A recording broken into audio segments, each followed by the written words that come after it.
एक जंग हमने बहुत पहले लड़ी थी, जब हम इस दुनिया में आए भी नहीं थे, और वो जंग हम ही जीते थे। आइए हम आपको उसके बारे में बताते हैं।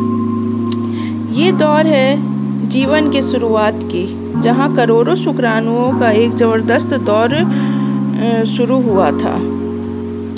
उस दौर में जो सबसे तेज और ताकतवर शुक्राणु था वही जीता था, और वो थे हम।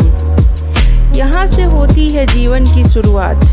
जब जीवन की शुरुआत होती है तब करोड़ों शुक्राणु, जिनकी सर, गर्दन और पतली लंबी पूंछ होती है, अंडे तक पहुँचने के लिए इस दौर में शामिल होते हैं। शुक्राणु 1 मिनट में 4 मिलीमीटर के हिसाब से दौड़ते हैं। अंडे तक पहुँचते पहुँचते करोड़ों शुक्राणुओं को बड़े मुसीबतों का सामना करना पड़ता है। कई तो रास्ते में ही मर जाते हैं। 30 करोड़ शुक्राणु में से सिर्फ 1 दर्जन शुक्राणु ही इस दौर के आखिरी चरण तक पहुंचते हैं।